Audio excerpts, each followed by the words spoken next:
stones. They dig them up, those big heavy stones, lift them out, put sand and dirt back in, level them, clean them. So we need to thank them also.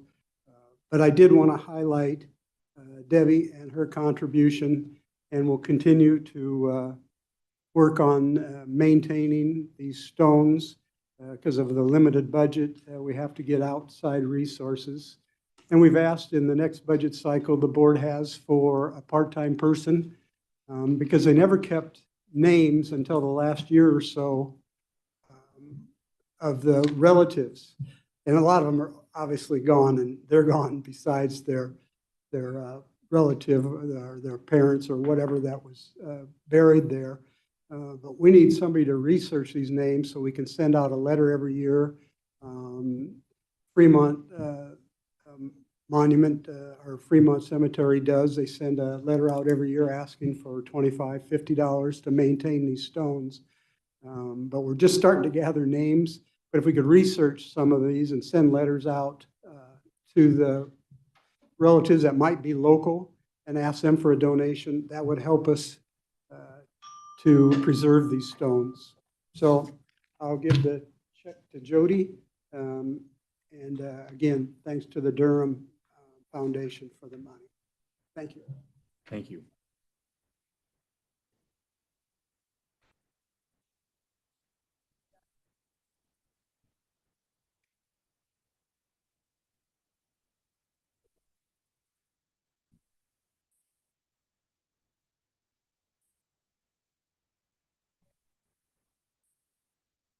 The next speaker, Mr. Mayor, is Barb Bushy.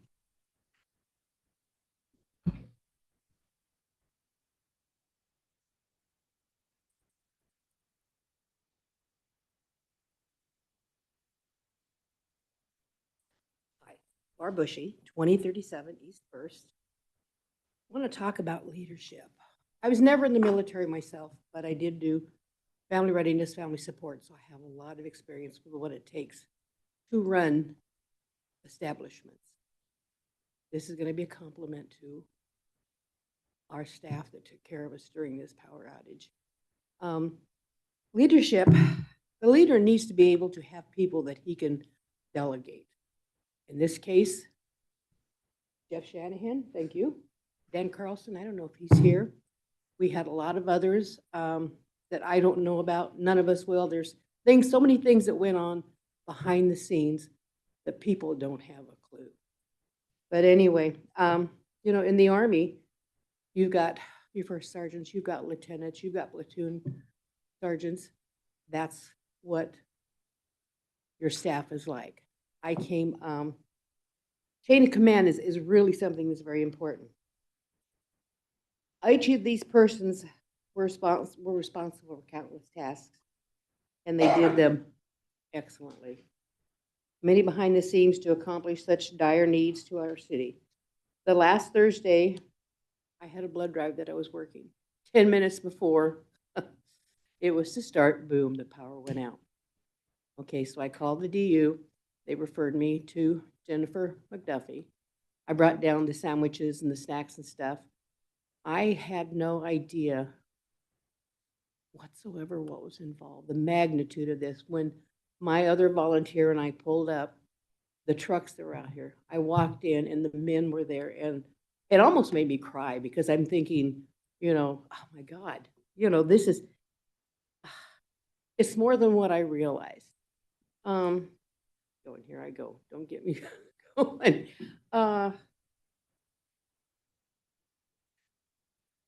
And like I said, what we brought down was just a little drop in the bucket. I was embarrassed afterwards, but the mayor, his staff, United Way, First Lutheran Church, and the Y immediately started wheels rolling. United Way said that they set plans and within 2 hours, things once again changed. So many people agreed to or came so many people agreed to or offered and came to Fremont's aid. Some contacted and others just offering. I was referred to by the DU to Jennifer McDuffie because, like I said, there you go, your chain of command. They knew right where where I had to go to talk about the sandwiches. It was such a hubbub in there. I mean, try to imagine, and I don't think a lot of people do realize the hubbub. I mean, it was like beehive in there, but everybody had their 3 minutes. Oh my gosh, I'm sorry. But anyway, I want to thank everybody. Yeah, thank you. I mean, there's so many people that you'll never know. That was a fast 3 minutes. I know I ramble. Thank you. I got through without crying on that one, though. I cry happy tears.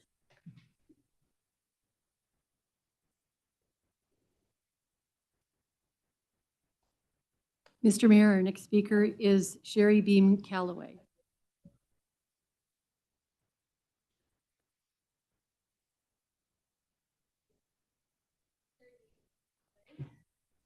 uh, 1116 Wood Court. Some of you are too young here to remember this, but when the Pathfinder Hotel explosion happened in 1976, I was 23 years old, worked for the Dodge County Sheriff's Office. A good friend of mine wrote a song about the Pathfinder explosion. And that set me off on thinking about contacting some people. I quickly learned that our 50th anniversary of that horrible event in Fremont is next year. So I, along with co-chair Rick Strong here, have put together a committee, and John C. Fremont Days and the Art Association have partnered with us along with Keene Memorial Library to help us. We're going to have a very large presentation during Fremont Days, and the Art Association is going to put on a month-long display. So put the word out. We need Pathfinder display items, and we're putting together the Fire Hall had one of the original films that we're putting together of that time. Plus, this was the largest gas explosion in U.S. history at the time. 20 people passed. I've been interviewing people, policemen, firemen, people that ordinarily don't talk about their part of this. And I've been interviewing them, and the feelings and emotions are coming out. Hospital staff, nurses, doctors, loved ones that lost. Rick lost his father. And we're putting those interviews together with pictures. We're going to remember the people that passed. We've been contacting their families, and we're going to put some of the original newspaper articles. There were too many. We're going to enlarge those, put them in the Art Association for a month-long display. Then have two presentations, have this man that came down that created this song, and do this PowerPoint at the same time. So that's not till next year, but we've got a lot of work to do, and that's why we're working on this now. So I talked to Joey, and he said, come tell us what you're doing. So thanks to the Chamber of Commerce, Dodge County Tourism, Fremont Foundation, people are coming together to help us, and we really appreciate that. So if you know somebody out there that has an item or a story, we're going to create an email for people to also write their stories and share them with us at the same time. So this was a whole community, just like she was talking about the utility time. The explosion time, this whole community, 80 people were injured and 20 passed. And it took days to be able to dig that out, to be able to get people, plus all the businesses that were lost downtown and very badly damaged. So this has affected our community deeply, and the individual responders. They all were affected some way, and even 50 years later, they have sat and cried about what they went through. So that's why we feel this is worth commemorating. So we're going to be coming back to you next year. We'd like to have a day recognized as a Remembrance Day. You want to state your name and address? We'll start the clock again for Okay. Rick. Yep. My name is Rick Strong. My address is 2204 Estes Lane here in Fremont. And as Sherry said, we've been looking at a lot of newspaper clippings. And in doing that, we discovered that there were, and we were told this by some of the people we interviewed, that there was a bell in the Pathfinder Hotel at the time of the explosion. And we discovered that bell is still in existence here in Fremont. It's now in the entrance to the police station. And that was a bell that came off of the USS Fremont when it was decommissioned and presented to the city of Fremont by the US Navy. And so when it was in the Pathfinder, it needed to be refurbished. And the US Navy took it and refurbished it and gave it back to us. But we would like to have it on display during that commemoration that Sherry was talking about during John C. Fremont Days. And so that's why we're here tonight, to ask for that as well.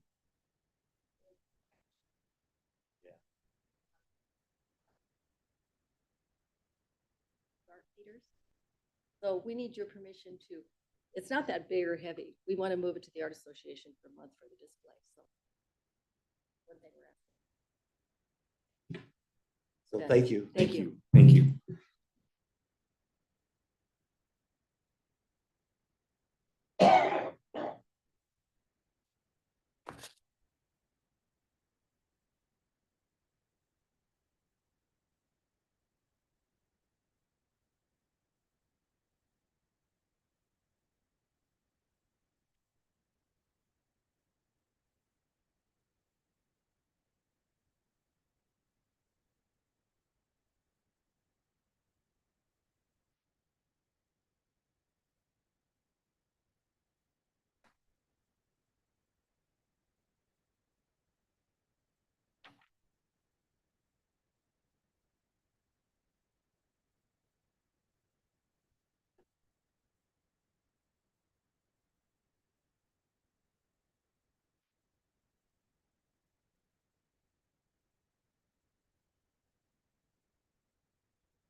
Mr. Mayor, our next speaker is Brad Yerger.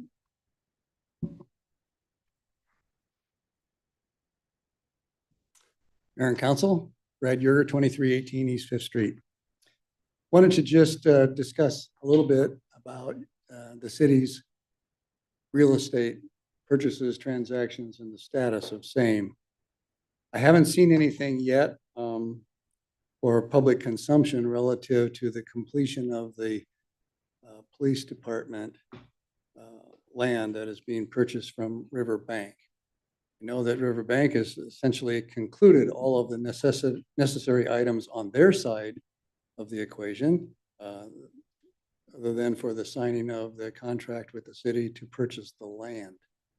They've gone through the redevelopment plan, their TIF application, all's been approved. I'm assuming that everything is in order on their side. And I'm wondering if there's some holdup on the city side and why there doesn't seem to be any announcements relative to the city's ownership of that property so that the city might be able to start construction. Been working with a design company for that for quite some time in advance of this, so it would behoove us to get started on the police project as soon as possible. My monitoring has been limited to the extent that I haven't seen any checks cut in the claims going through council, so I assume that closing hasn't happened and payment hasn't been made. It would be nice if notice to the public could happen in that regard. The other thing that I wanted to talk about was the purchase of the Dodge County Humane Society building.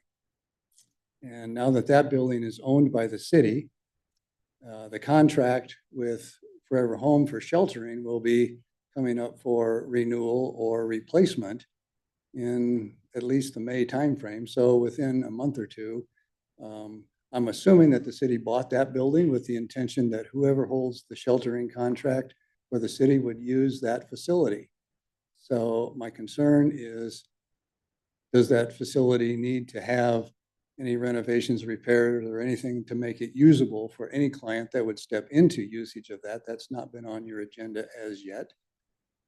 Also, it would be very imperative, I would think, for Forever Home or anyone else that might bid for that sheltering contract with the city to know that that's the city's expectation. And if you're sending out RFPs or whatever, then those people would need to know that that's the facility to be used to help contain city costs now that the city owns that building. So my encouragement is for both of those things to be more readily available in public knowledge, and that you would communicate both of those things, the status and the potential use of that building. If it's not going to be used for animal sheltering, then I guess it would be interesting to know what the city plans to do with that property that they just bought. Also, in that regard, the city owns several other properties, and I think it was discussed amongst council members, I don't know that it's been on the agenda, but that there would be some notification of what's going to happen to all of these various properties that the city holds, whether or not they're going to be utilized in some form or fashion, or whether they're going to be sold. So some kind of report on that would also be appreciated. Thank you.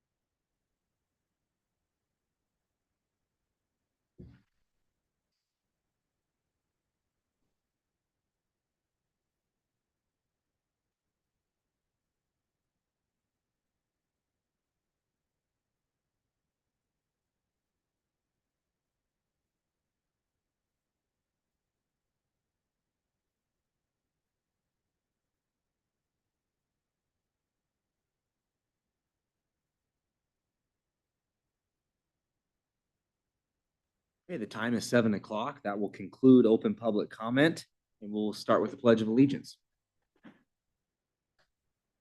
I pledge allegiance to the flag of the United States of America and to the republic for which it stands, one nation, under God, indivisible, with liberty and justice for all.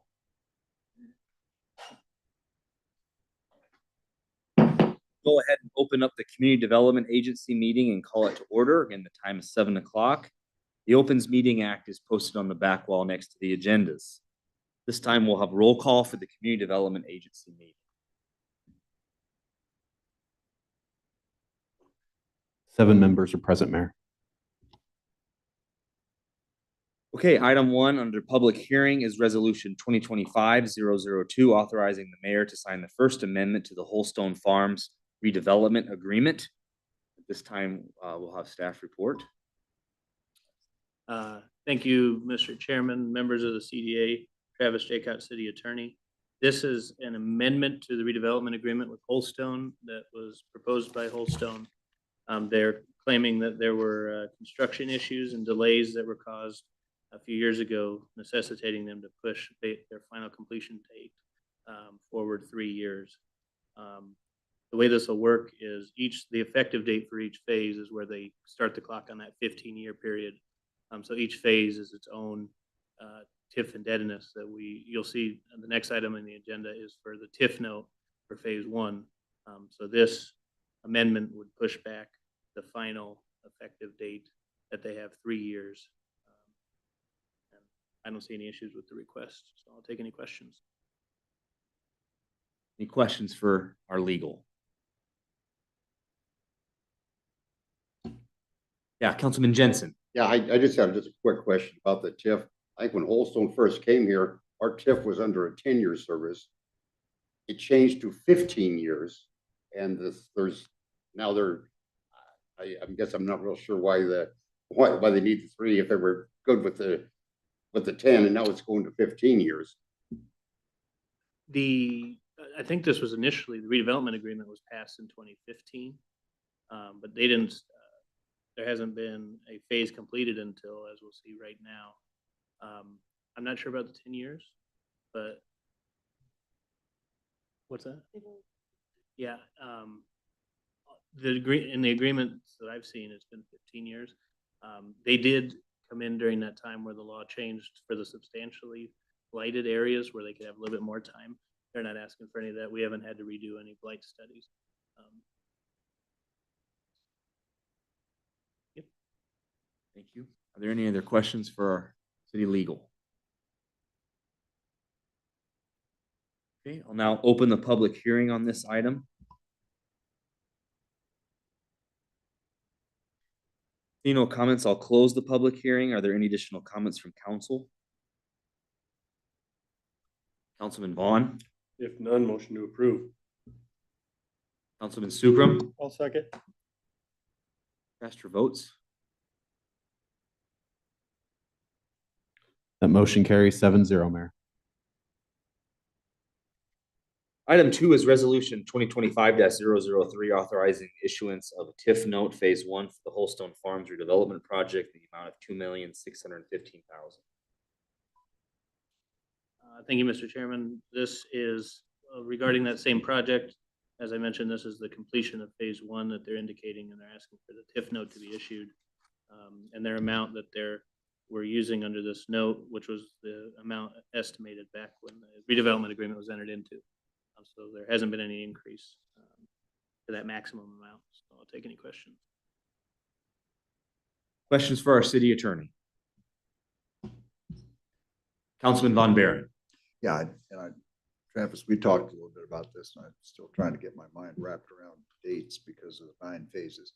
So this note effectively starts in 2024 and termination date, you're there somewhere, I guess. But this, and maybe I'm getting ahead, but it looks like the note terminates in 2038, or am I on the wrong document? You're right, that phase 1, they have it calculated there. But the entire project for phase 9 has a 2030 completion date, is that right? The completion date of when they'll bring the note for the final phase 9, will be 2041.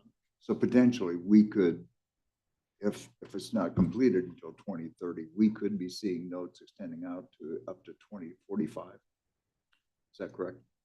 15 years from completion date? When the final, for the phase 9 note, I was looking at it, there was a reference in here, one of the documents to a 2030 completion date. And I'm just trying to get my head around the numbers, the completion versus the TIF notes. Right.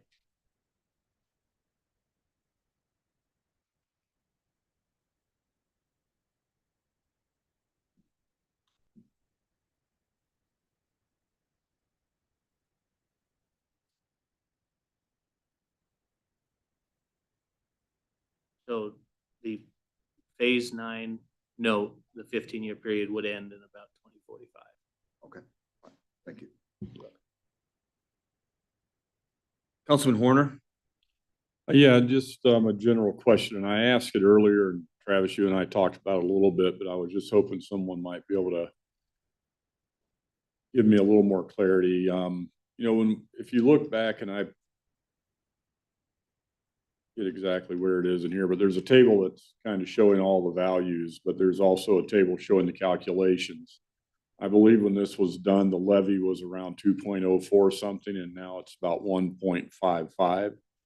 And my general question is, how does that materially affect the value of that increment going forward? I mean, I know assessed values can continue to go up, but if the levy continues to adjust down to try to keep taxes at parity, which is it's kind of been the strategy for the last couple of years, it seems like, how's that going to affect it? Do we think that value of the increment is going to stay the same? And I guess it doesn't matter to the city. We're just a put through, correct? Yeah, I would say that that's accurate as far as the increment that they're capturing is based on the value that they add. And when the levy changes, that's why they have the minimum phase valuation listed in that table. So that's the minimum amount that they're saying that they would need to capture back the increment. So if the levy goes down, their phase valuation could go down, but it would never go above that minimum phase valuation amount. Are there any other questions for legal? Okay, I'll now open the public hearing on this item.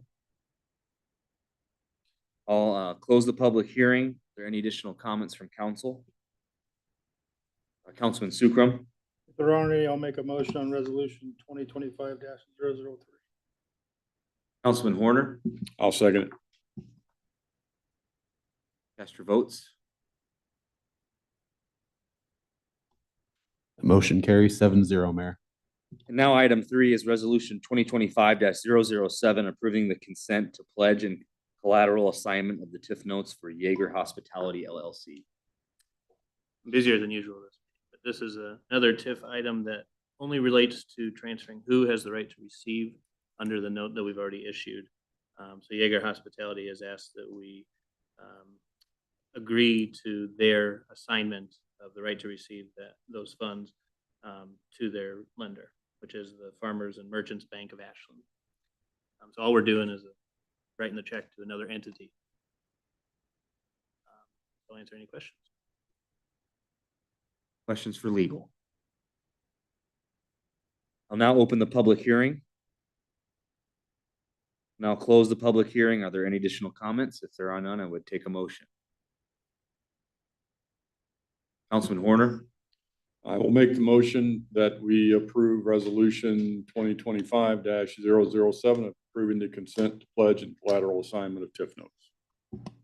Councilman Sukram. I'll second. Cast your votes. The motion carries 7-0, Mayor. I would now take a motion to adjourn the Community Development Agency meeting. Councilman Sukram. I'll make that motion to adjourn. Councilman Jensen. I'll second. Cast your vote to adjourn. The motion carries 7-0, Mayor. We are adjourned. I'll go ahead and open up the City Council regular meeting and call it to order. The time is 7:10. And the Opens Meeting Act is posted on the back wall next to the agendas. This time we'll have a roll call for the City Council regular meeting. There are 7 members present, Mayor. Okay. Next is mayor's comments. I'm going to refer a lot of my comments to our emergency declaration. So I'll go ahead and move on to item 1, which is a motion to adopt the current agenda for the March 25th, 2025 regular meeting. Are there any changes to the agenda? Councilman Sukram. Yes, if we could, I'd like to see item number 9 removed. Okay, request to remove item 9. And I'd like to take number 18 and bring it all the way up. Okay, and then move 18, which is the emergency declaration, all the way again ahead of public hearings. Correct. In front of public hearings. Correct. Any other changes to the agenda? Yes, I would take a motion to amend the agenda with those 2 items. What's that? Oh, you made it. I'm sorry. Okay, I just need a sec. Councilman Vaughn. Second. Motion to amend.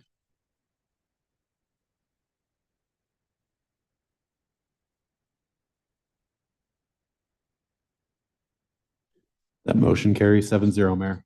Take a motion to approve the agenda as amended. Councilman Vaughn. So moved. Councilman Sukram. I'll second. Cast your votes. That motion carries 7-0, Mayor. Okay, we'll now move on to item 18, which is resolution 2025-076, affirming the emergency declaration for March 19th, 2025. Okay, at this time, before we get started, I'd like to just share a video with you. This was put together by Sergeant Bree, who's with us here today. Appreciate all her help with the communication over this past few days. And so we'll go ahead and it's a very short video. We'll go ahead and play that.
Awesome. Well, we wanted to share that with you today. Again, that Sergeant Bree Frank, who is here in the room, she did all the communication for the county, put this together basically on her own time over the past few days. Bree, would you please stand so we can recognize you for all the work you've done?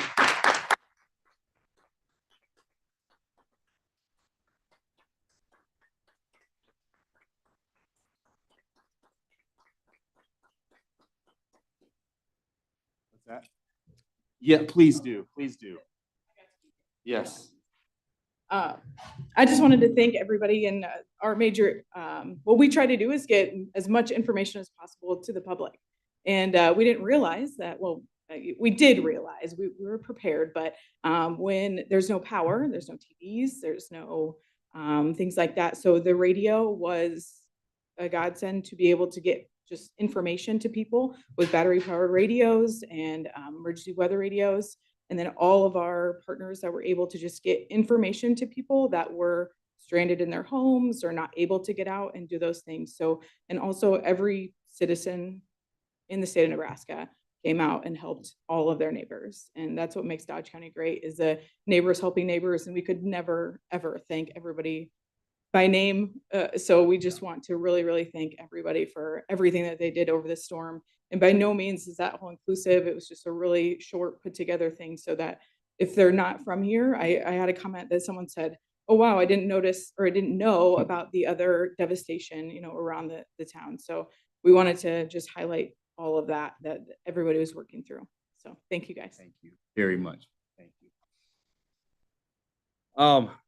Well, again, thank you, Sergeant Frank, for being here. Thank you all. Just want to do address and talk about the week that it's been here within the community of Fremont and Dodge County. What a week it's been. First, just want to again underscore and thank our community for the patience and understanding that they've had during this. This has created a lot of hardship over the past week for so many folks. And in that video, what really inspires me the most is how our community came together through all of that, through all the organizations and all the meals that were served. It's just been a monumental task to be able to restore power. This was an unprecedented event that hit our community. From a utility standpoint, we've never seen anything like what happened here in Fremont. And so the one thing that I've been super proud of is how our team here at the city has come together. So many from our city administration to the utility side to linemen to public safety to streets, parks. No department in the city was not affected by this that had to be mobilized and be able to help with the efforts. And it's so many groups to mention, but you know, just from a customer service standpoint, the thousands of calls that came in over the last week. Again, to the linemen that are working 16-hour days right now and more to get power back on to all of Fremont. And we often kind of said we're building our system here and basically in 4 days. We're building our whole system, and that's really what it's felt like. I just kind of wanted to go through a little bit of a timeline of events. Obviously the emergency declaration is on here. I was not in town. I had a previously scheduled family vacation with my wife and 4 kids. We had planned a trip over a year ago to go to Disney and included a cruise. So I was actually on a cruise ship, which I never want to do again, to manage something like this from a cruise ship. Mm-hmm. I think I was sick the whole time, but I was in communication the whole time, and Jody called me Wednesday as the storm had really begun to create outages throughout the community. We ended up losing Unit 7 at the power plant, and we have 3 tie lines that connect us to the grid where we're able to buy and sell power, which is very critical to our infrastructure. We had 2 tie lines go down. And at that point, it was decided we needed to, call an emergency declaration. And so I directed Councilmember Sukram, Council President, to sign the declaration. And I want to thank you, Dev, for stepping up and doing that in my absence. And he signed the declaration. And that, again, kicked off to where the county signed theirs.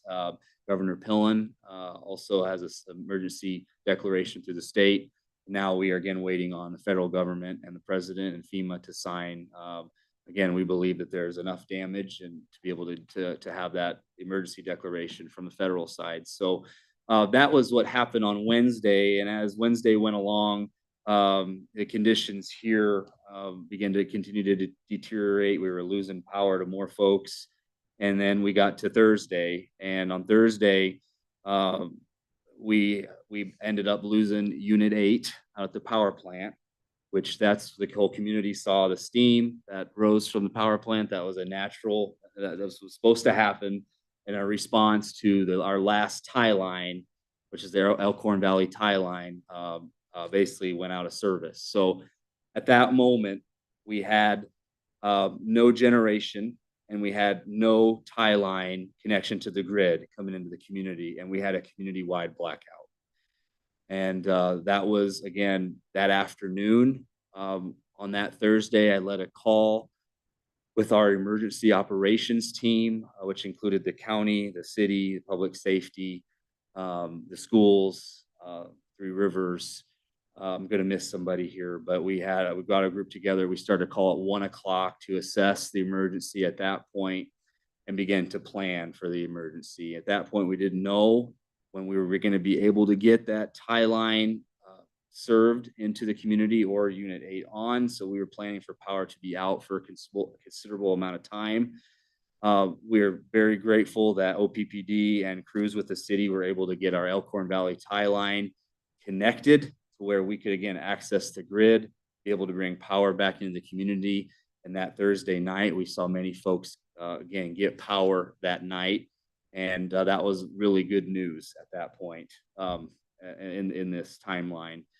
Then we had another meeting that evening at 8 o'clock, where we again assessed where we were at in the community. And then Friday came, we had another call with the emergency operations team at 9 o'clock. And then we began to make very steady progress. And that's where we are starting to see the restoration of our power system really begin. And so we began to get more people online, and really this has been a major infrastructure to in-town effort. You know, when we're dealing with tie lines and substations and transformers to now then circuits to serve your business in your home, it's been basically kind of rebuilding, and it's been one problem to the next, and one area of town to the next, and hundreds of homes and this area. And it's just been an unbelievable job trying to manage the different problems that we were being faced in the community, and the unbelievable leadership by our utility and Jeff and his whole team on the utility, every department head, every supervisor and line worker. It was amazing. You know, we also had mutual aid, which we called on, where we were able to bring in OPPD, which they've been here. We had a team from Holdridge. We had a team from Hastings. We had local contractors involved with this whole effort to get us back up with power. And that's what we've done over the weekend. On Friday, I was able to tour a lot of the damage with Jeff. We were out at one of our south substations, F, looking at what the repairs were being made to that. We had generators being on at our wastewater treatment plant and our well field to get power there to where we could be able to serve the community with those services during this time. And so, you know, all that was going on behind the scenes to where we could, again, focus on getting power to our businesses and our residents in the community. And so, then we were able to bring on Unit 8 out of the power plant. I think that's Sunday. And so really where we're at right now is all the work that's been done is essentially where we were at, you know, back before the storm. And we are so blessed in this community to have the reliable power that we have. And I take it for granted. I think we all take it for granted, the system that we have. And it's been worked on over the years to get it to where we have it today. But this storm, what it did, just devastated our system, and an unprecedented event. And so, you know, we have over 15,000 customers at the utility, and our customer service team, they've been fielding those calls. They've been organizing all the addresses that we still have power, that we need to get power to. We have been getting through those as quickly as we can. I know there's frustration with people that still do not have their power on. We understand this is difficult, and so we're getting to you as quickly as we can. We are hoping to be able to get through the rest of our addresses here in a couple of days. And, you know, we went from 15,000 customers out to under 100 today or less in a matter of 4 days. And so every single person in this community, every single customer was affected. And so that's, you know, just again, serving meals and checking on your neighbors. And this community represented the true spirit of Fremont. And it just, again, makes me proud of you all in our community, because this is what you all did in the community to serve each other as we went through this. So I just can't thank you all in the community enough for coming together, having patience with us and our utility and our team, and getting through this. So that's what we have to need. That's what we need to. So we had to have in this situation. And so anyway, I think that gives you a timeline. Again, Jeff, I can't thank you enough. And I know you're going to deflect it to the team, which yes, they did a lot, but you led us through this from a utility standpoint. And your leadership, 45 years here at the city, you were the right person at the right time for this situation. So thank you. Thank you.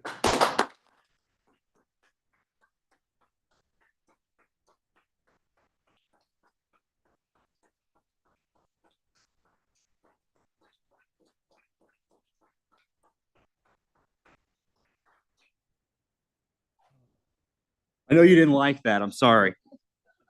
I'm sorry.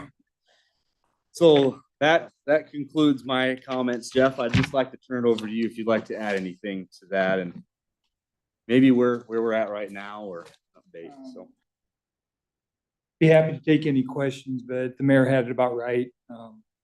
You know, we had anticipated having about 70 megawatts of load. Over the course of the day, we got down to about 15 megawatts.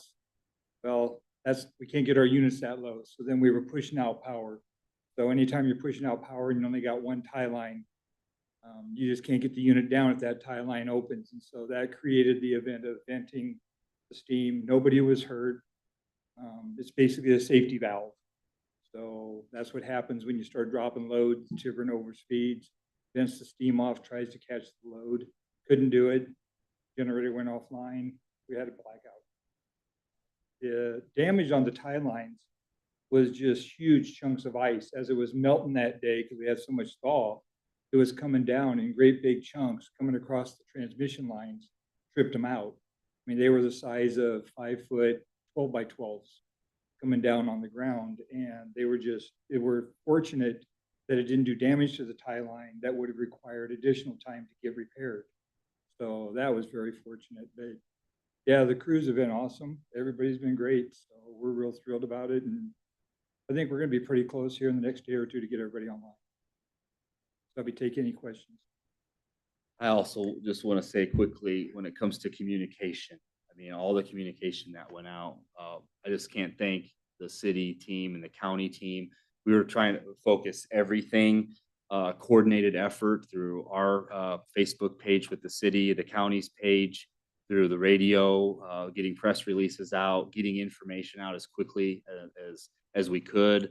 And that was very difficult, trying to assess and get that out as quickly as we could the community. And so I just appreciate that. That was a very hard task to do that. So. Councilman Horner. Thank you, Mayor. Jeff, I just wanted to make a comment to try to put it in perspective. I made a couple of those meetings, as you know, and it hit me on one of the things that you said while we were in there, and it was Thursday when the sun was out and it was so pretty out and all that snow was melting and you just felt good about the melt. And you said, well, you know, this was really the storm after the storm, talking about that ice falling. And, you know, when I got home later after that meeting, I noticed that my own little yard and my little chunks, ice just constantly falling. And I could imagine what that must have been doing to the infrastructure for the grid. So, I think that was a very good description on what you had, those humongous ice chunks dropping and continuing to cause havoc. Yeah, we basically put the system on twice. Once after the original storm, then the next day we had to redo it again, so. Anybody have any other comments from the council or questions for Jeff on this? Councilwoman Ganem? No questions, but certainly echo a big thank you to our team and certainly also to the community and its citizens. And I know you try to get information out, but if it was like at our house, there was no internet without the power because no Wi-Fi. There wasn't any way to communicate with the TV, radio. Kind of went by the wayside because we rely on that electricity so much and so valued.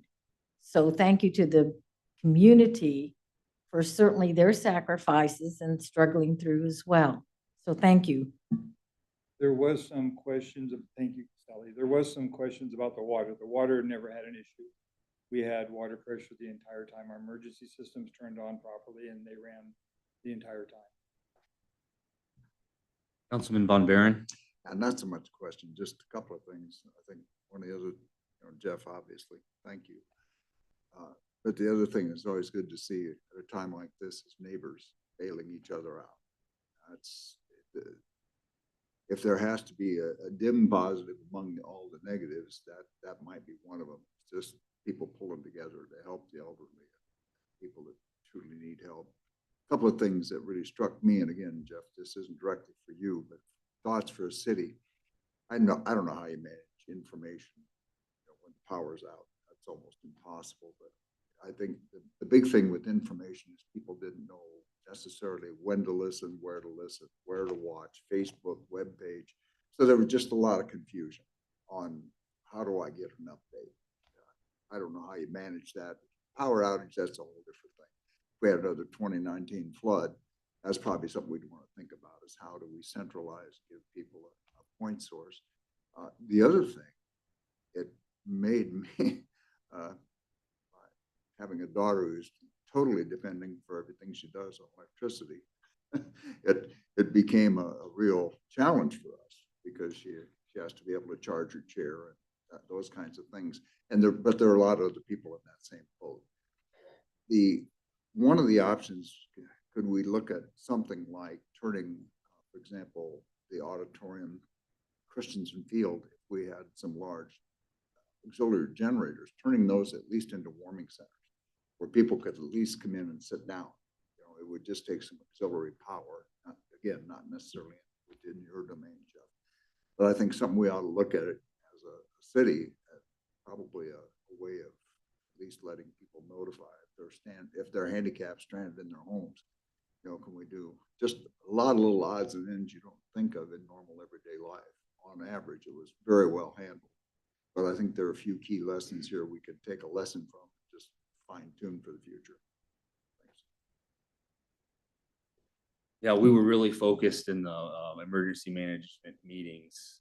That first meeting on Thursday at 1 was warming centers and what we were going to do with an extended period of time without power to the whole community. And so we activated First Lutheran Church. They're a Red Cross partner. I think they had 200 or so folks on Friday come through. And so they had, then we had all their warming centers throughout the community as well. So that was a focus, but it is a good point how we can activate city facilities in a time like that. Councilman Vaughn. Just to kind of piggyback on that same sentiment, maybe in 500 years when we have another one of these, we could look at maybe the text message blasts that go out similar to like an Amber Alert or something like that. Maybe we could have utilized something to that effect that even folks with 5% cell phone power left, they could have gotten that text message. So just something to keep in mind for the 500 years. We're definitely going to debrief after this event's over and figure out lessons learned. Councilwoman Lathrop. I have to admit that I was also out of town. I was at a family funeral, so it was legit. But I do want to say thank you. I stayed in touch via Facebook, got all the updates and spoke with my neighbors. We couldn't send neighbors into our house because we didn't have a house key any place outside. And of course, they couldn't get in through the garage. But everything was fine when we returned. So I do thank you. I do thank you for the communication that was out, because I wasn't in the state and I could keep tabs on everything happening here. So thank you. Councilman Jensen? Yeah, I'll just piggyback off some of these other things. This should really display to the public how important it is to use your local radio, your local papers, your local, follow the City of Fremont Facebook page. It's, especially something like this, it's really important. You've got those connections, and the information wasn't that hard to find if you had those resources.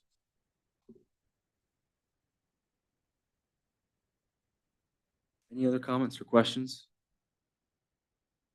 Thank you, sir. Are there any comments from the public on this item?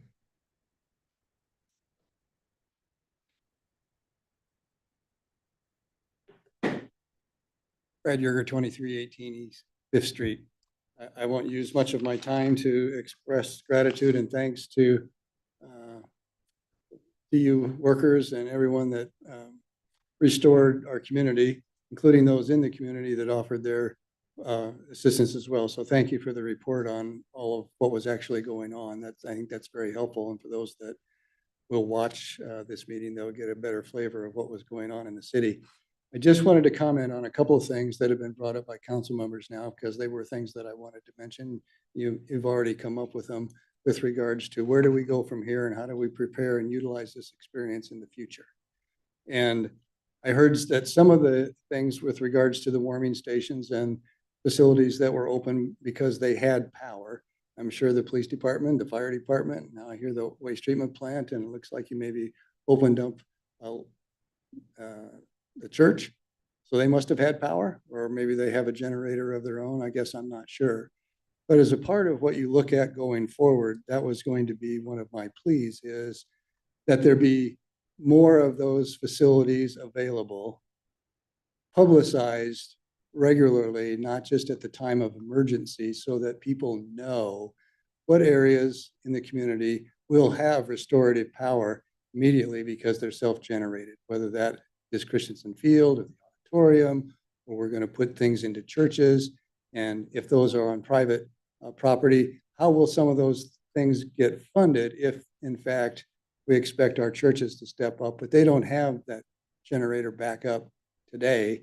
Can we make that a priority to assist in making sure we have adequate space, not only for people to go for warming stations, but to get a hot meal and sleep, even if they have to? But most importantly, and Councilman Von Baron touched on it a little bit, when you have a community, excuse me, with a lot of home care, it is critically important that they know where they can go and how they can get assistance with power. If they have medical conditions that require power and they're at home and stranded, maybe they can't even get to the warming stations or to the electrical stations. We need a plan so that those folks have capability of getting there. And I appreciate that law enforcement had their vehicles out towing people, but maybe they also need to provide transport, not just the fire department, who's probably busy with other calls, to transport people in need with regards to medical needs. It's got to be a high priority for the city. And so if our warming stations and the like aren't adequate, then as a part of your work for the future, if you could look into making sure that we have enough of those scattered around the city in short distances, that people could get to some relief short term in that regard. Thank you.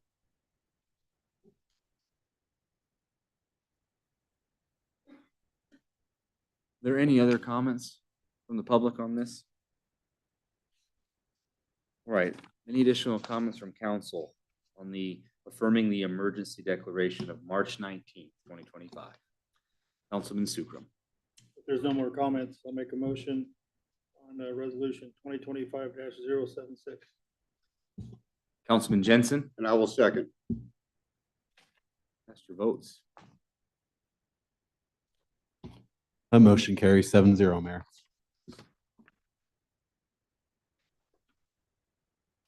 Okay, now we move on to public hearings, which is item 2, resolution 2025-053, authorizing the issuance of TIF note phase 1 for Old Stone Farms redevelopment project in the amount of $2,615,000. So this is the item from the Community Development Agency meeting. Legal, is there any update on it? No, ma'am. Thank you. Are there any questions on this item from council? Are there any, I'll now open the public hearing on this item. I'll now close the public hearing. If there are no other comments, I'd take a motion. Councilman Vaughn, So moved. Councilman Sukram, Second. cast your votes. That motion carries 7-0, Mayor. All right, item 3 is resolution 2025-054, authorizing the mayor to sign the First Amendment to the Holstone Farms redevelopment agreement. Any additional comments on that? Are there any comments from the council? I'll now open the public hearing. Seeing no comments, I'll close the public hearing. If there's no other comments, I would take a motion. Councilman Jensen. I'll make a motion to approve resolution 2025-054. Councilman Sukram. I'll second. Cast your votes. The motion carries 7-0, Mayor.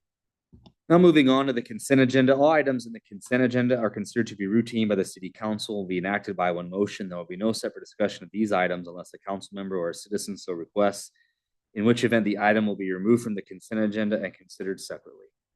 Are there any items to be removed from the consent agenda by council or staff? Councilman Von Baron. Items 5 and 10, please. Okay, Councilwoman Ganem. Item 6. Okay. Are there any items from the public to be removed? Okay, seeing no other items, I would take a motion to approve the consent agenda items 4, 7, 8, 11, and 12. Councilman Vaughn. Motion to approve as amended. Councilman Sukram. Second. Cast your votes. That motion carries 7-0, Mayor. Item 5 is a motion to approve the March 12th, 2025 through March 25th, 2025 claims and authorized checks to be drawn on proper accounts. Councilman Von Baron. I'll just ask for that one, just to get an update on the closing of the police station. Did we in fact close that in mid-March? Hi, Jennifer Nab, Finance Director. We did wire money over to the RBR Bank for the police station. And I do apologize. I did not get it onto the claims. So I will get it onto the next one. And all the chaos going on a bit, we don't usually wire money on the city side, and we did, and I didn't get it on there. So on the electronic sheet on there, you see that the transactions for electronic were $538, and they were not. They were 1 million. So That's fine. sincere apologies. Thank you. Okay, thank you. Okay. Any other questions, Councilman Von Baron, comments? Any comments from the public on this? Okay, take a motion. Councilman Jensen. I'll make the motion to approve. Councilwoman Ganem. Second the motion. Cast your votes. The motion carries 7-0, Mayor. Item 6 is resolution 2025-0666, authorizing the purchase of a 2025 972 cat wheel loader in the amount of $447,000. Mayor, City Council, Jeff Shanahan, Utility Manager. This is for a loader out at the power plant. We use the loaders for moving coal from the trains to the piles, from the piles to the plant. This replaces an existing loader. Staff went out to Sourcewell, where they developed a spec, went to Sourcewell, got a price for the spec, got a trade-in value, and I recommended we get this. there's a long lead time on these loaders, so we'd like to get it now and it'll be delivered. It'll be on the fiscal year 25-26 budget. It's in our capital plan. Any questions? Councilwoman Gannon. No, thank you for your information, Saul. All right, thank you. Thank you, Jeff. Are there any comments from the public on this? There's no other additional comments. I would take a motion. Councilman Sukram. I'll make a motion on resolution 2025-066. Councilman Horner. I'll second. Cast your votes.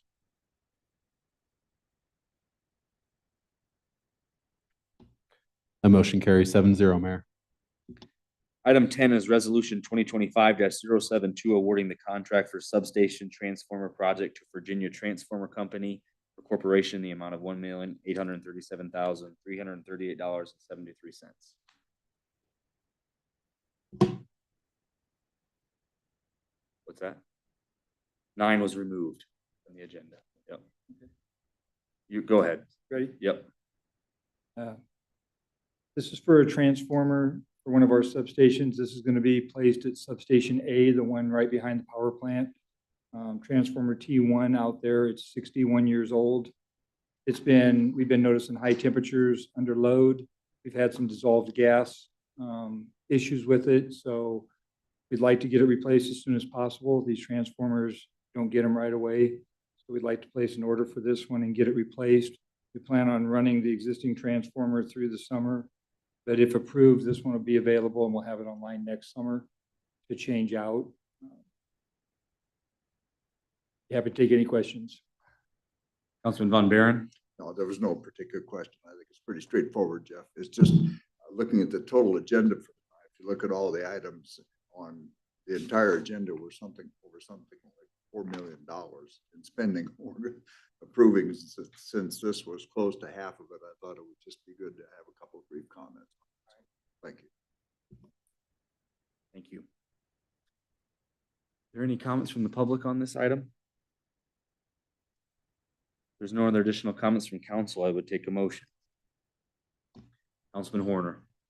I will make a motion that we approve resolution 2025-072. Councilman Jensen. And I will second. Cast your votes. That motion carries 7-0, Mayor. Item 13 is resolution 2025-065, awarding the bid to Speece Lewis Engineers, Inc. for the North Broad Street Viaduct Rehabilitation Project in the amount of $376,850. First Haven City Engineer, part of the relinquishment agreement between the city and the state. The city reimbursed for any repairs needed to Broad Street and also to the viaduct north of 23rd Street. This RFP went out for engineering services to evaluate the viaduct and recommend improvements to the viaduct to get it back to condition where the city can take it over. Speece Lewis was the lowest bidder and had the best proposal.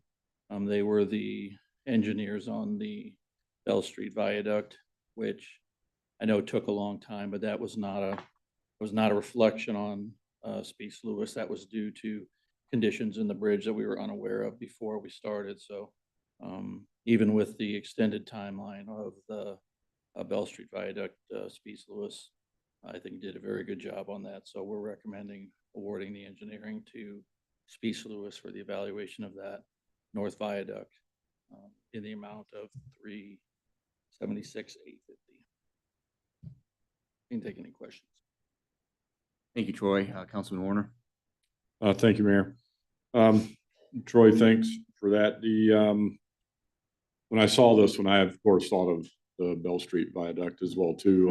But these are two completely different animals. I mean, the Bell Street Viaduct has a substantial curve to it and some other challenges and so forth that added to the complexity. Is that correct? It certainly are two different bridge designs. So yeah.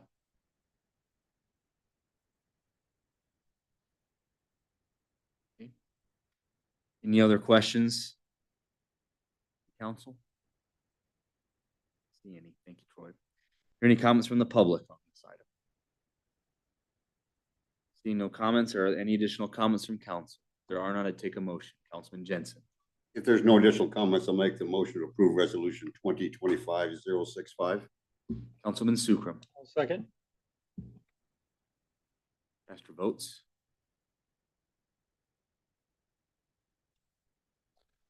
That motion carries 7-0, Mayor. Item 14 is resolution 2025-068, authorizing the city of Fremont to execute the Northern Natural Gas right of first refusal notice extending contract 129932 in the approximate amount of $175,000 a year. We'll have Jeff, it's your night tonight, sir. I guess. It's been a long day. This is for an extension of 884 decatherms a day of gas line capacity with Northern Natural Gas. This is we've had this in our, I don't know what you call it, our capacity agreements with Northern for years, and we just want to extend it for another 5 years. That's what this is for. Questions? Thank you. Any comments from the public on this? If there's no additional comments from council, I'd take a motion. Councilman Sukram. I'll make a motion on resolution 2025-068.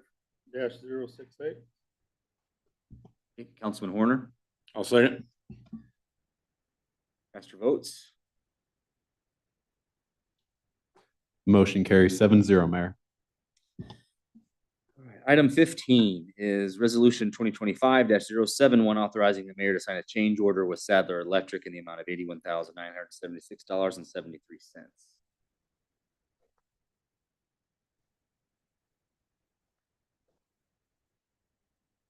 Contract for the traffic signal improvements along 23rd Street. If you recall, last summer, the intersections of 23rd and Luther, 23rd and Clarkson, and 23rd and Bell underwent some traffic signal improvements, replaced the signals, replaced the poles. That contract is still open. There are a few smaller signalization things that they need to complete, some punch list items. In the start of this year in January, the traffic signal on 23rd and Nye was having issues. It was cycling in and out. It was shutting off. It was turning back on in a flashing condition. We asked Sadler to look at it, and they determined that they were able to take the controller in the box from 23rd and Luther, which was just done, the older box, and they were able to retrofit it to 23rd and Nye. So we were able to use the existing infrastructure, the existing materials from 23rd and Luther, and transfer those to 23rd and Nye. That signal is in operation. The rest of the equipment from 23rd and Luther is also transferable to 23rd and Nye. So we think we have some backup equipment if something were to happen at that intersection again. The charge for that was $2,350. Earlier in January, we had a hit and run accident at 16th and Broad, the south east corner. The traffic pole was hit and knocked off its pedestal and leaning. We contracted with them to do some emergency repairs. They were able to replace the pole, the controller box, and the signals in a fairly quick amount of time. It was about a week from the time it happened that we were able to have that repaired. So I think that they did a very good job on that. The cost for that was $77,494. And then 23rd and Clarkson, actually about 2 weeks after it was completed, had another hit and run accident where they took out the pedestrian signal pole, the button you push to trip the signal. That was taken out. We had Sadler replace that for a cost of $2,132. That pole, when it was replaced, was also moved back a little, and they put in a little steeper curb. What we think happened was somebody slid through the intersection and took the pole out. So tried to put in a barrier, a little bit barrier, so that that doesn't happen again. But the total change order amount is in $81,976.73. I can answer any questions if anyone has. Councilman Von Baeren. Or somebody takes out a poll, if we can identify who did that, can we look to their insurance company? Really done through the insurance, yes. Any other questions for staff? Thank you, sir. Any comments from the public? There's no other comments from council. I take a motion. Councilwoman Ganem, So moved. Councilman Sukram. Second. Cast your votes. That motion carries 7-0, Mayor. Item 16 is the resolution 2025-074 approving the purchase order to GDS to complete the integrated resource plan in the amount of $137,400.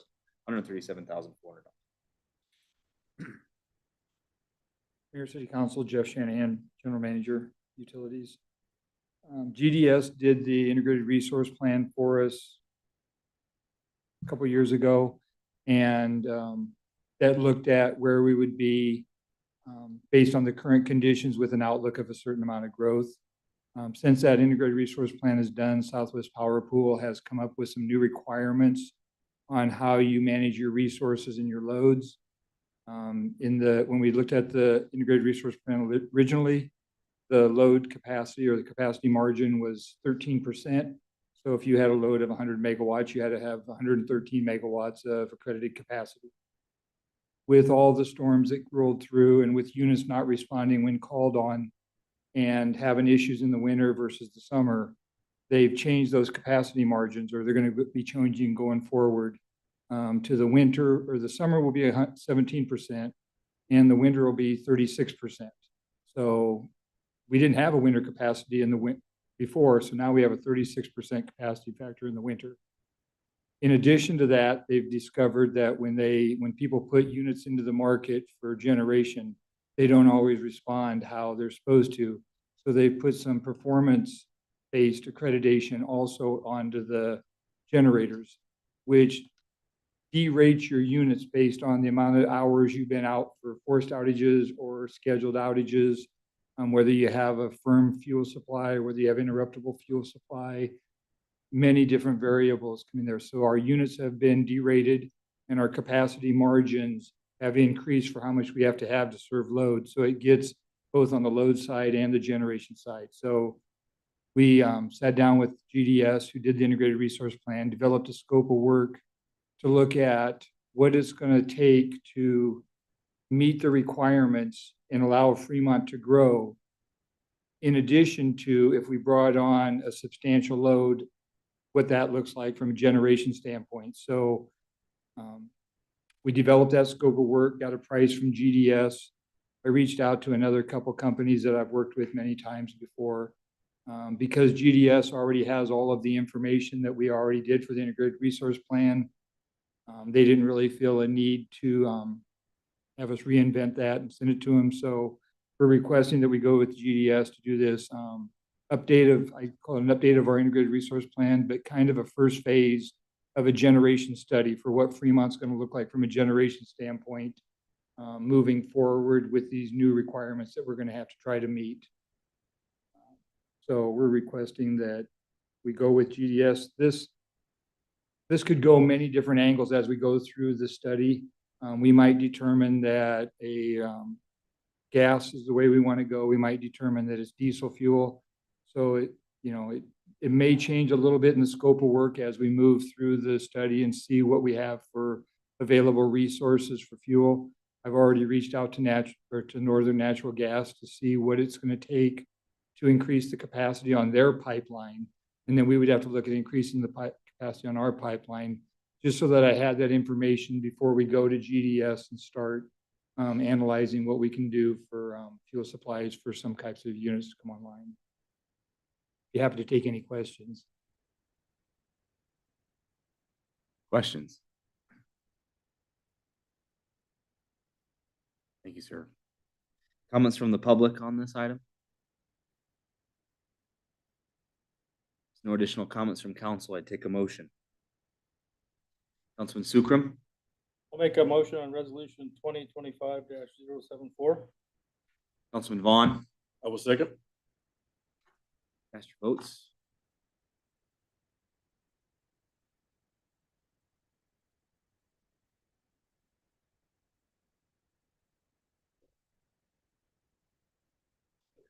That motion carries 7-0, Mayor. Item 17 is resolution 2025-075, authorizing the mayor to sign a change order with Civil Solutions LLC for the Broad Street resurfacing project in the amount of $33,693.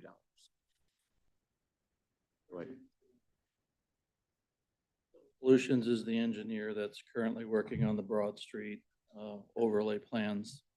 We're hoping to have those out in a couple weeks and have that project bid and begin construction this summer and hopefully be done by the end of the summer. But we also recently had our water system model completed that basically did an analysis of our drinking water system.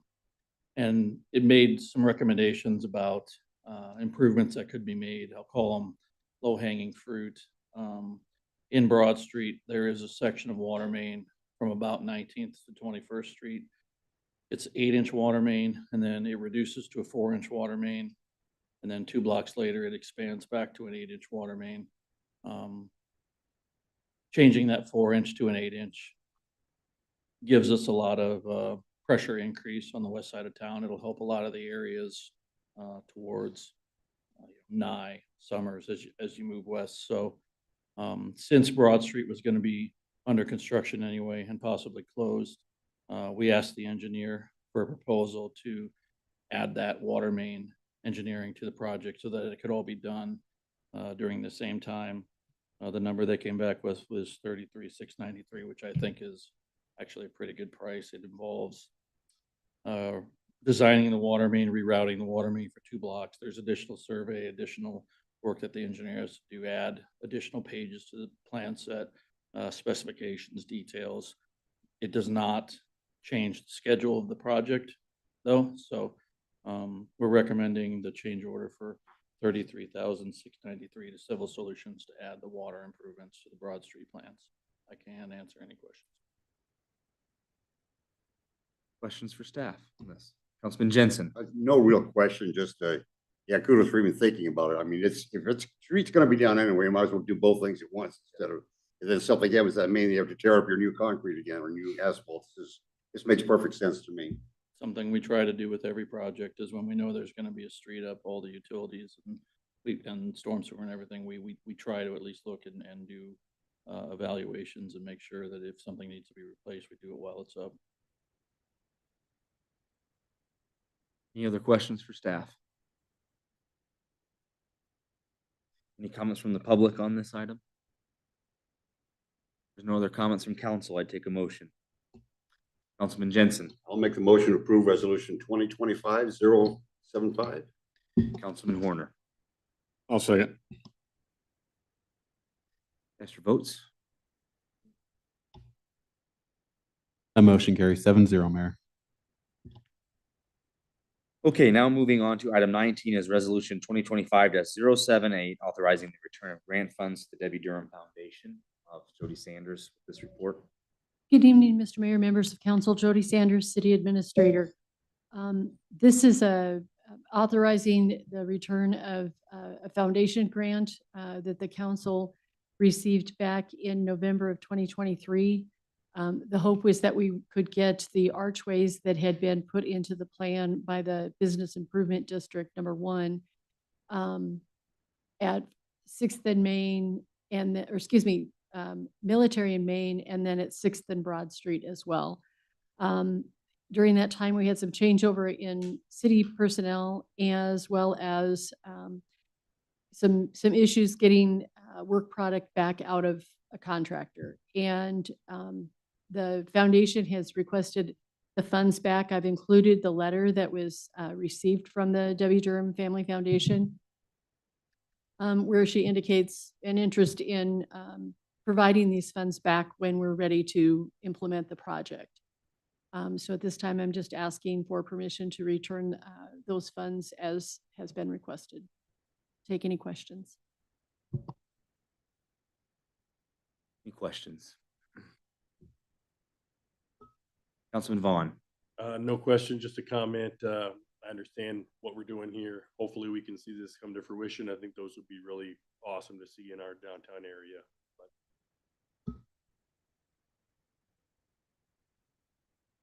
Any other questions from council? Councilman Horner. No, if there are no other questions, Mayor, do we need to vote on this? Yeah, I was just gonna recommend that we approve resolution 2025-078, or we not had public. I'll yet. get to it. We'll have public comment. Thank you, sir. You're good.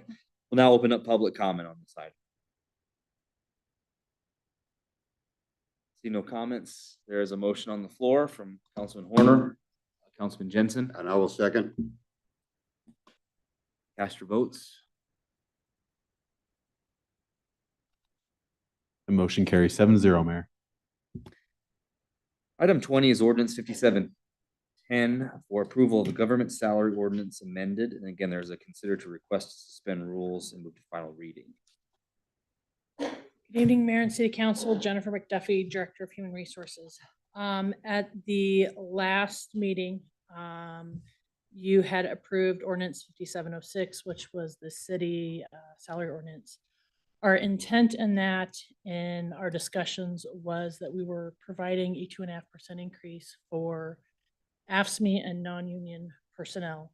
And that was our intent. As we had discussed, we had never intended to provide an increase to FOP and IAFF bargaining units because they had received significant increases a couple of years earlier to catch them up. Unfortunately, I did not catch that the ordinance that was given to you had a 2.5% increase in it for the IAFF bargaining unit. That was my miss. So the ordinance that you approved did have that 2.5% increase in there. We are asking that you approve a new ordinance that would essentially undo that 2.5%. I have been in communication with the union's chairman. We had communications before we started the ordinance. I did call him last week when he found this. He's aware, he understands what I did and what we're doing to fix it. So we are asking to approve the new ordinance that would undo the 2.5% and go back to what we initially intended to do, which is a 2.5% increase for only non-union and the AFSCME bargaining unit. Also, with all of this, it's come up a couple of times in recent salary ordinances about city council and mayor salaries. One of the roadblocks to that for you all has been the discussion about the effective dates. And that those don't match with when the staff increases go through. So we just thought, since we're bringing it forward again, this would be a good time to split off mayor, city council, and UIB salaries. So then that way, if a decision is made down the road to bring that discussion back, it takes that potential roadblock out of the way. Also, we removed the city prosecutor and the civil defense director positions from the salary ordinance completely. The city prosecutor is now handled by a contract, so we really don't need an ordinance anymore. And the civil defense director positions, those were incorporated in the assistant fire chief job when we created that position and hired that position. All of that was included in there. So that separate role is not required at this point. I believe I've covered everything. We did leave city physician in there because we don't have a contract with the city physician at this point, so we left it in there so it's available in case we need it. But I am happy to take any questions. Councilman Von Baron.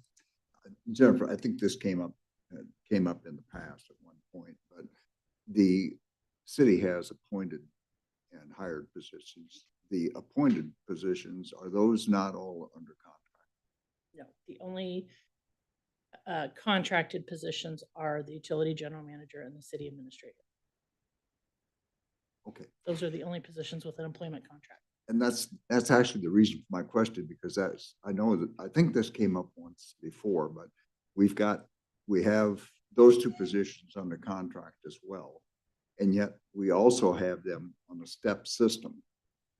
And my mind goes back to the business world, where if you're on a performance base, yeah, you may get a COLA that's kind of a, probably a minimum raise you might get at the end of the year, and you may get something in addition to that. But to have two separate entities, it just confuses me. Under the contract, that would normally be a COLA. Is that correct? The contract side of it would be a COLA, but then we've got the separate side here that would be a step increase.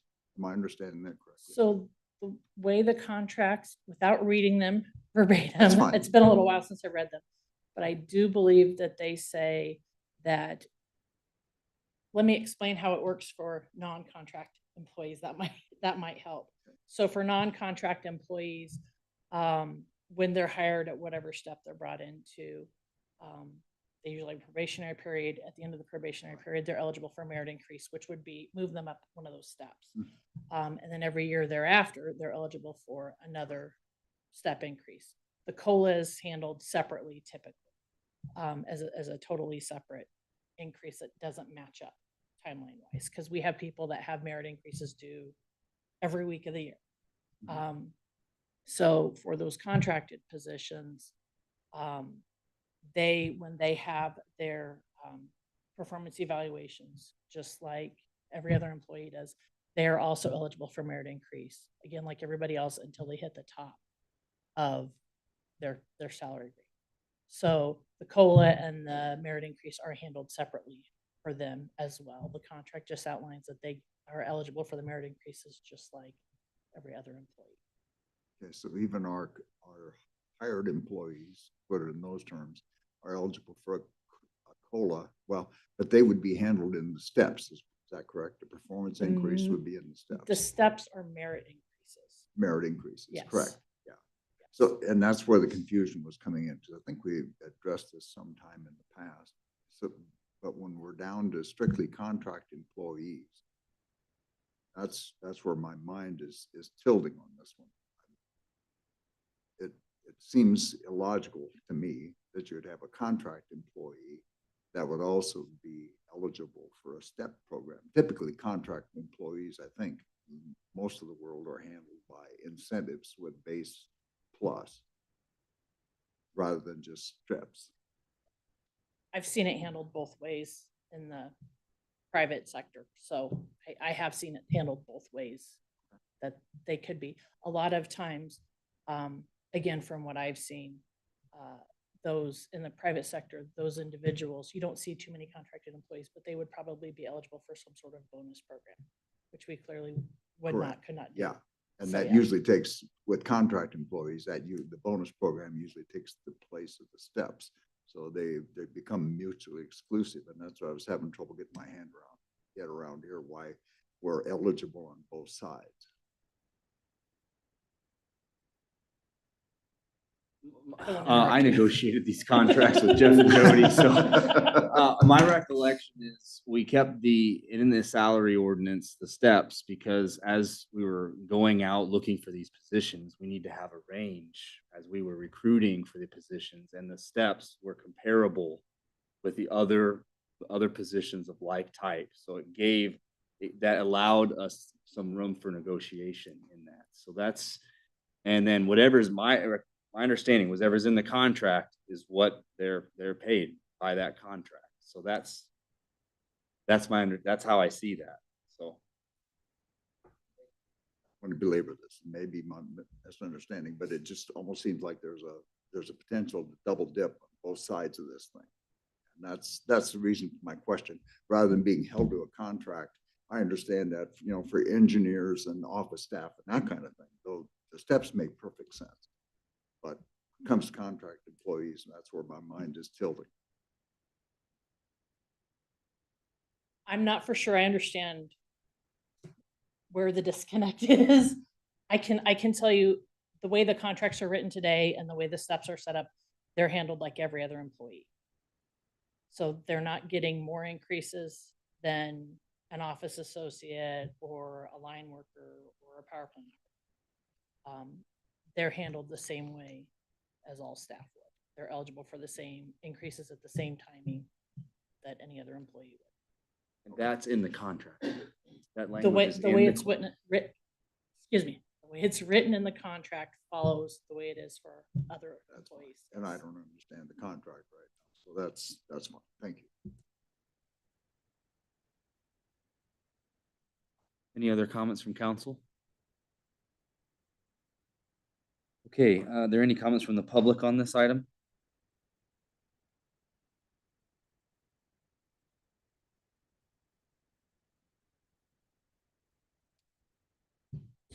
Brad Yerger, 2318 East Fifth Street. Interesting dialogue thus far relative to this item. And I do have some suggestions, I guess, relative to what's being done here. I think there might be some logic to have a separate ordinance for those that are covered under the agreements with IAFF and FOP and all of those. Because their timings and their implementations, et cetera, are all because of contract negotiations. And their evaluation involves comparables that are done in separate study. We've looked at whether we have access to those in the past, and we don't as a member of the public. But nevertheless, those probably sit in a separate ordinance, and that probably makes some sense. Then there comes the question as to, well, should there be a ordinance that covers staff? And who makes up staff? And then there's this question about, well, what about elected officials and people under contract? And is the timing for all of those implementations the same or different? And it's been discussed at prior meetings that the timing is different, and we don't want to get in a mess about approving this and the timing is different and that, et cetera, et cetera. If you were to break this into 3 ordinances instead of 2, that is, you would handle the unions, you would handle staff, and you would handle contract and elected officials in 3 separate ordinances. I think your timing problems go away even more so than what you're proposing. And I'd ask that you give consideration to that. One of the things that the staff one does that the ones for contract employees and elected officials have is that they typically go out on a comparable study. When they get modified, you hire a consultant and they go out and get comparables. And then you decide what you want to do relative to the range that comes in on those comparables. So that's applicable to staff. Not really applicable to elected officials. It's really not applicable to contract employees either. So it sort of begs the question as to why not have 3 rather than 2 so that these can be synced up and synchronized. I do have a couple of comments with regards to the fact that the city attorney has already been removed from this, and it's because, as stated, they have a contract. Okay, they do. So does the city administrator. So does the utilities general manager. They have contracts. So why would they be in the staff step plan? And I heard you say, well, because they need to be studied for comparables. You can do comparable studies on the 3rd bucket just as well, and perhaps maybe you should, because the council was attempting to do comparables on your own salaries yourself rather than to have a consultant look into any of that. So that's another reason I think for perhaps splitting this into 3 buckets instead of 2. The other question that I have is, since you've removed the city attorney, I'm interested in understanding why you have a position called city attorney investigator and legal secretary. I assume that that's essentially covers the paralegal. I don't know if we ever had a city attorney investigator. But if you are contracting out legal services, they're providing their their paralegal services. So why is legal secretary even left on this? Should probably be removed. And if you don't, if you don't use the hired attorney's investigation firm, it seems like you ought to be removing that one as well, as those positions aren't no longer filled since we don't have a city attorney function. I question the fact that you actually remove the city attorney function if you need to have comparables, as was just stated. Well, we need to leave the city administrator job on there because we need to do comparables. Well, then you need to do comparables on the city attorney as well, and any legal assistance that they would need to have when you hire a consultant to do comparables for you. So it seems like you're kind of on again, off again as to whether or not they're in or they're out.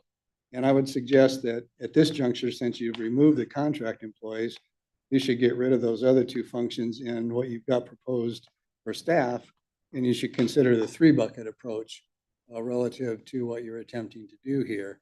It will give greater clarity, I think, with regards to the various staff functions versus union functions, as well as the contract employees. There are officers that are listed in section 2 of the city code, and that gives you direction on what belongs in the third bucket. Thank you. Are there any other comments from the public? Any additional comments from council on this item? Councilman Vaughn. If no other comments, I would make a motion to approve and hold first reading. Councilman Von Baron. Can I ask just one quick question? Go ahead. Before we do? Jennifer, just following up on that, just to confuse me even more, would there be a reason not to split this into three buckets as was proposed? So one of the things that I think may be causing a little bit of confusion is there's discussion about employees that have an employment contract, but they are still an employee versus an independent contractor. City prosecutor, the city attorney, those are independent contractors. Those are very similar to construction crews that we hire to pave our roads or that sort of thing versus actual employees that have, they're still an employee, but they do have an employment contract. Councilman Horner. Jennifer, just for my own understanding, are we talking about the difference between a W-2 employee and a 1099? Yes, sir. Thank you. Any other questions? There's a motion on the table to hold first reading from Councilman Vaughn. Councilman Horner. I will second that motion. Cast your votes.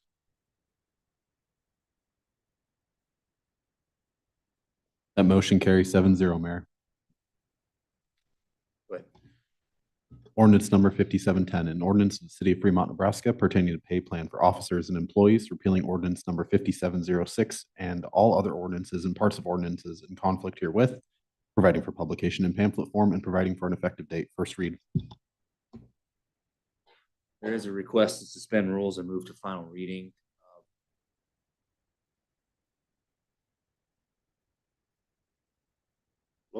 Councilman Jensen. Oh, sorry.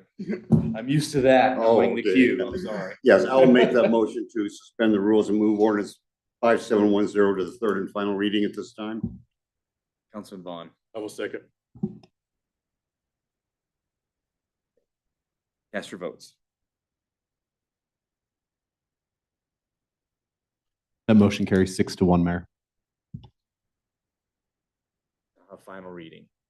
Ordinance number 5710, an ordinance of the city of Fremont, Nebraska pertaining to pay plan for officers and employees, repealing ordinance number 5706 and all other ordinances and parts of ordinances in conflict herewith, providing for publication in pamphlet form and providing for an effective date. Final read.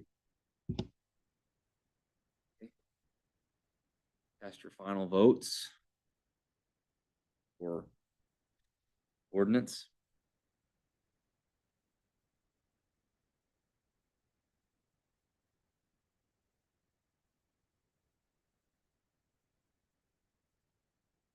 Ordinance number 5710 is approved 6-1, Mayor. Okay, we'll move on to item 21 as ordinance 5709 for the approval of the salary ordinance for mayor, city council, and utility and infrastructure board members. There's a request to suspend rules and move to final reading. Go ahead. So this is kind of the other half of pulling city council, utility and infrastructure board, and mayor off to a separate ordinance. This ordinance would pull those salaries separate, like we've discussed. So if there's any further questions. Councilman Jensen. I just want to make it clear publicly. We're just separating these out. At this time, we are not adding or subtracting any compensation or anything to that. It's just moving them to a different column. That is correct. We are just moving it to a different ordinance. Councilwoman Ganem. No, then a question, because I know there is a board that is included and they do get some compensation. My question is, why would we not consider other boards as the planning board for compensation? Why is it just one?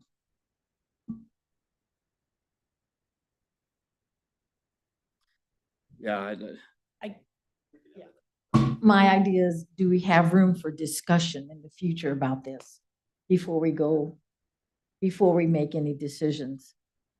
think why the Utility and Infrastructure Board is on there, as my understanding, that board used to be a policy-making board. That board actually, so they govern the utility and their decisions stood, and that was changed, I don't know how long ago, to where now the city council serves as that function. So that is why that specific board got paid. But I think it's a fair point if the council wants to debate and have that discussion. We can have that. That's the reason why the UIB is the way it is. Then just to add to that question, would that be a discussion for another time though? Not now. Yeah, I would recommend that. I proving it, just because if you don't do this, we don't have authorization to pay you. So I guess if you all want to get paid in a couple of weeks, we kind of need to have this ordinance going. Mayor, if I may, this would actually make it easier to add those officials down the road. We just add them to this one elected official or appointed official ordinance board member. Councilman Sukram? Talking about that, recommending boards normally don't get paid, from what I understood. Is that a kind of a law or anything? I mean, that's what I wanted to talk about.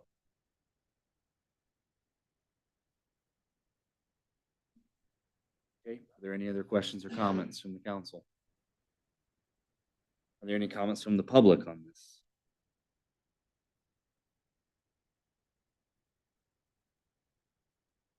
Brad Yerger, 2318 East Fifth Street. I just have one comment relative to the ordinance specific language that you have for approval in section 1 and 2 of the ordinance resolution that you're going to sign off on tonight.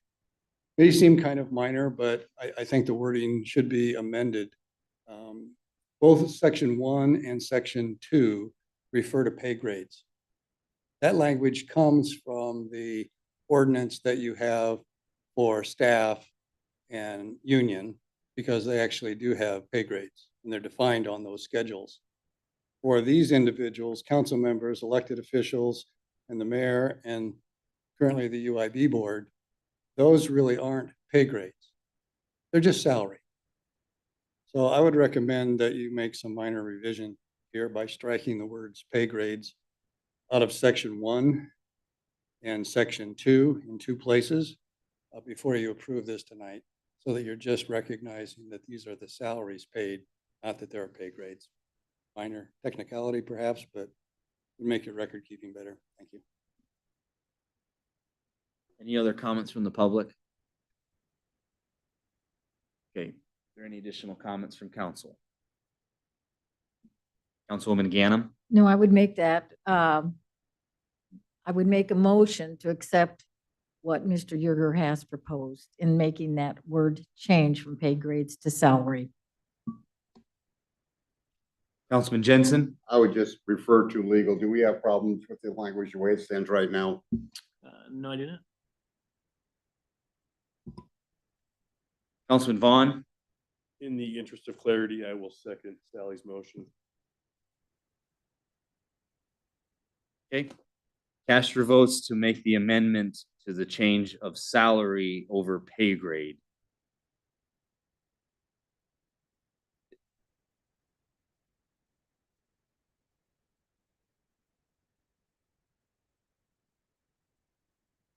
The motion to amend the ordinance with the revised language carries 6-1, Mayor.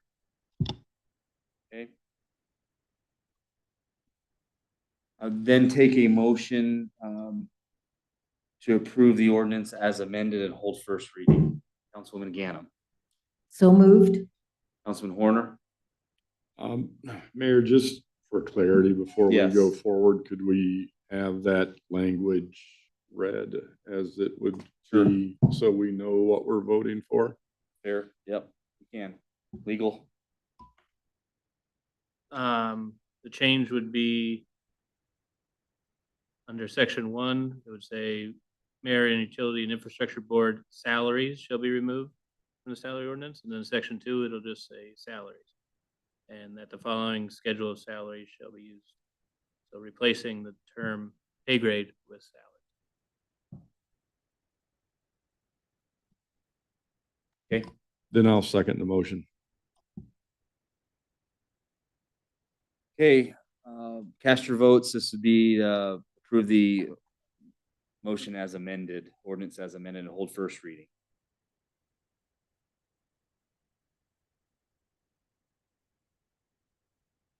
That motion carries 7-0, Mayor. First reading.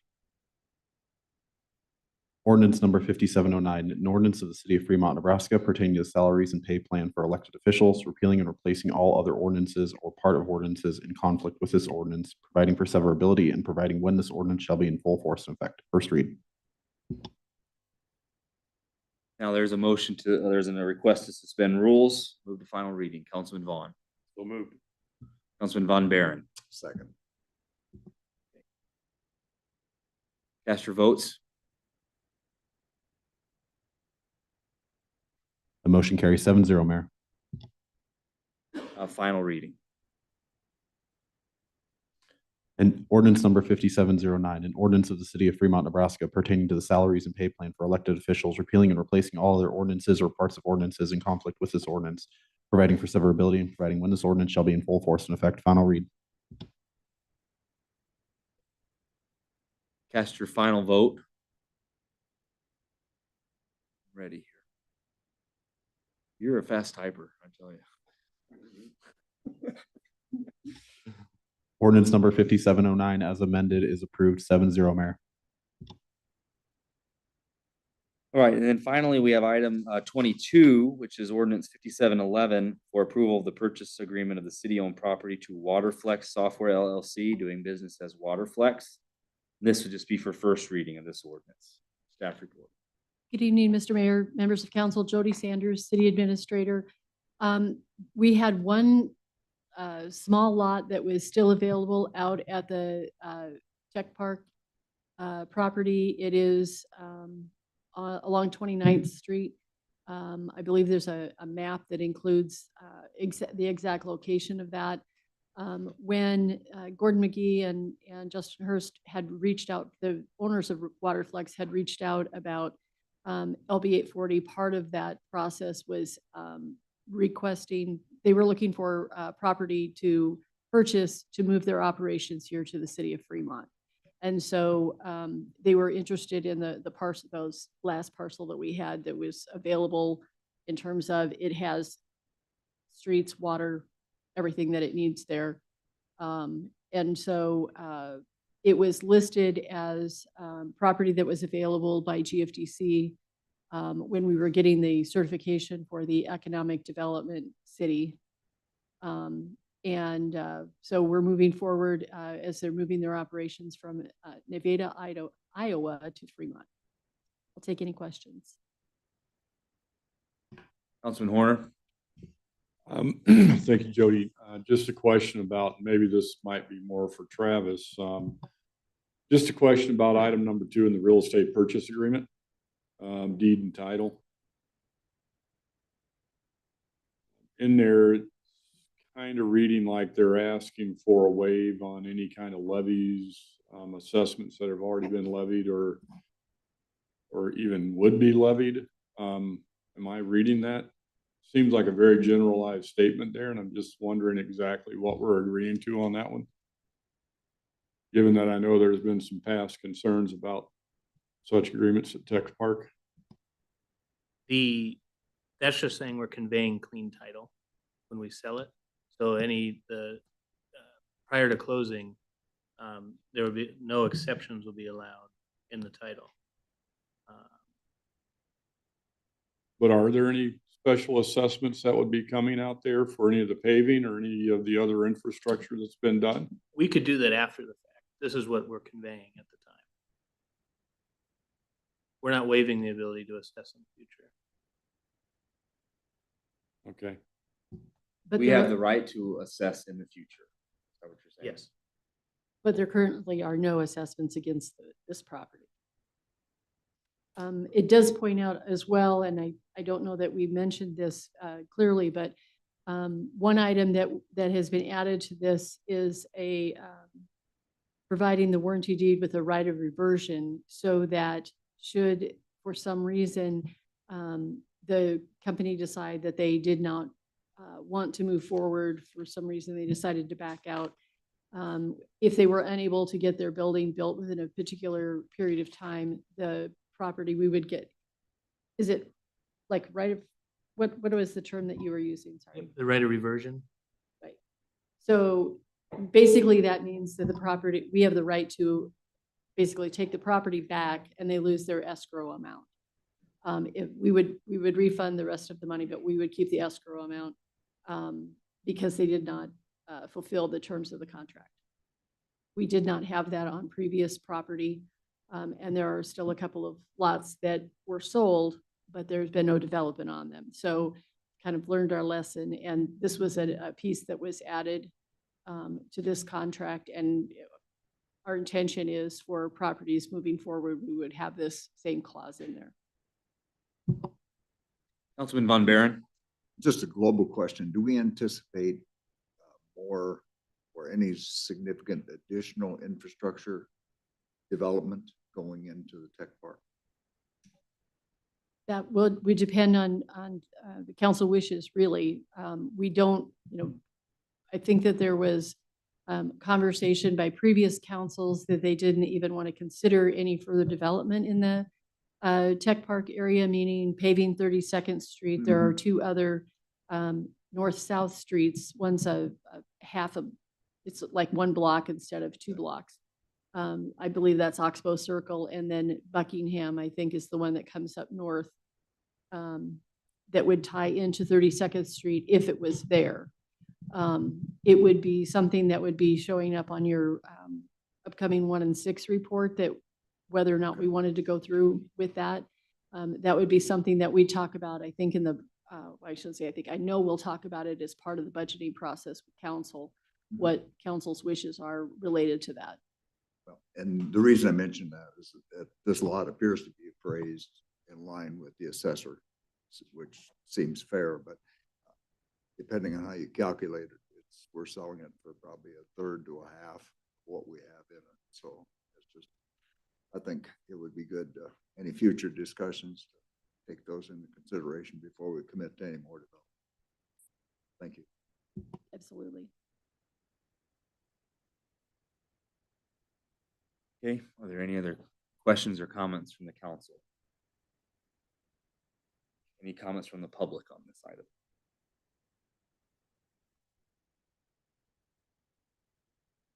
Fred Yerger, 2318 East Fifth Street. Can't resist talking about Tech Park. To start with, I'd like to say that I'm glad you're selling some more property in Tech Park. I'm sad that the city is never going to recover the tax investment that the city has placed in Tech Park. You've got to, doing these numbers from memory, so don't pin me down, but we got about $10 million of infrastructure invested in Tech Park for 80 acres. And we're not charging for that. Originally, we gave these lots away for $20,000. Then they went to $25,000. And now you're up to $46,000 an acre. The vast improvement from where we started, I don't disagree with that, but a long ways from where you are for what you have for invested city tax funds in Tech Park. Tech Park, quite honestly, in my opinion, has kind of been an abomination in that regard from day one, because we were giving away the infrastructure at taxpayer expense. We still are. I'm interested that, Councilmember Von Baron says, yeah, this is what's on the tax rolls. Yeah, and I looked at that as well. And the assessor says that the dirt out there is worth, roughly $46,000 or so, 42. on some lots. So far less than our invested infrastructure costs that we're not recovering. We're going to be paying about $1.5 million an acre for dirt for the police station. We have $10 million or so invested in Tech Park, and we're still selling lots for $50,000, 2-3 times under what we have invested. That's just not good business on behalf of the taxpayer. I didn't like it when I was on council that we were selling these so cheap. We're still selling them for less than we can afford. We had to give the $950,000 back to the state because we didn't make the job requirements that were required to keep the state money. This has just been a mess. Can't take it out on this, purchase for this guy, I understand, because he can't make up for the entire loss of everything else that we've done in this regard. But I think these sales at Tech Park have shown that the city itself does not make a good land developer. We don't develop land and sell land the way a real estate developer would. They wouldn't take these kind of losses. I'm sure Mr. Horner can confirm that. You just wouldn't do it, or you wouldn't be in business long. And the only reason that the city can do it is because the taxpayers have deep pockets. But I think it's important that the taxpayers do understand that we are underselling what we have done for improved infrastructure land. And I kind of wonder why the assessor is assessing values at $45,000, $46,000 for infrastructure improved land, when clearly we have millions of dollars invested out there. It's interesting that they assess it so low. Any additional comments from public? Okay, any additional comments from council on this? Councilman Vaughn. No comment, but if there are no others, motion to approve. Councilman Horner. I'll second. Cast your vote for first reading. The motion carries 7-0, Mayor. Ordinance number 5711, an ordinance pertaining to the sale and conveyance of real estate owned by the city of Fremont, Nebraska to Waterflex Software LLC, DBA Waterflex, pursuant to Nebraska law. First read. Would now take a motion to adjourn. Councilman Horner. I will make that motion. Councilman Sukram. I'll second.